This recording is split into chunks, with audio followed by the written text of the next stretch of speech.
আমার আল্লাহ বলছেন তৃতীয় জিনিস যাকে আল্লাহ তাআলা আপনার আমার বিরুদ্ধে আর না হলে আপনার আমার হয়ে সাক্ষী দেবেন, সেটা হচ্ছে এই জমিন যার উপরে আপনি বসে আছেন। ইয়াউমাইদিন কোরআন বলছে ইয়াউমাইদিন তুহাদ্দিসু আখবারাহা, সেই দিনে জমিন তার সব খবর আল্লাহর কাছে উগলে দেবে। জমিন সব খবর আল্লাহকে বলে দেবে।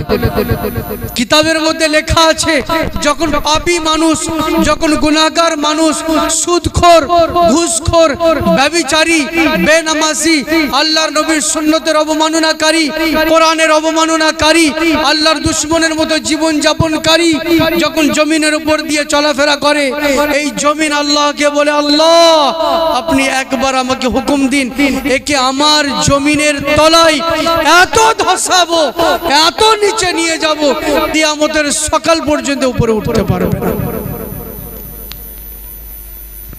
আল্লাহ বলেন, হে আমার মখলুক, আমার জমিন একটু অপেক্ষা করো, হয় আমার বান্দা তওবা, হয়তো আমার বান্দা তওবা করে নেবে, হয়তো আমার বান্দা তওবা করে নেবে। আল্লাহ তাআলা এই ভেবে আপনাকে আমাকে নাজাত দিয়ে রেখেছেন, বলুন সুবহানাল্লাহ।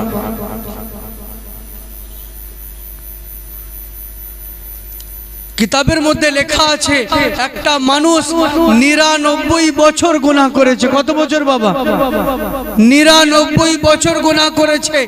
জীবনে নামাজ পড়েনি, জীবনে রোজা রাখেনি, হজ করেনি, যাকাত দেয়নি, গরিবকে খাওয়ায়নি, আল্লাহকে মানেনি, আল্লাহ রসুলকে মানেনি। তার থেকে বড় পাপী দুনিয়াতে কেউ ছিল না। 99 বছর পরে বুড়ো বয়সে যখন চলাফেরা করতে পারে না, হাঁটাহাঁটি করতে পারে না, বিছানা লাশের মতো পড়ে আছে, তখন আল্লাহকে বলছে, আল্লাহ গো, আমার সাজদা করার ক্ষমতা নাই, আমার রুকু করার ক্ষমতা নাই, আমার হাড়ে শক্তি নাই, আমার অঙ্গ প্রত্যঙ্গে শক্তি নাই, কিন্তু মাবুদ তুমি তো দয়াবান, দয়ার সাগর, তুমি আমাকে মাফ করে দাও মাবুদ। হাজার গুনাহগার হলে তোমারই তো বান্দা। আমার আল্লাহ একটি গায়েবী আওয়াজ দেন সেই বান্দাকে, বান্দা গো তুমি আসতে দেরি করেছো, আমার মাগফিরাতে দেরি নেই, বলুন সুবহানাল্লাহ।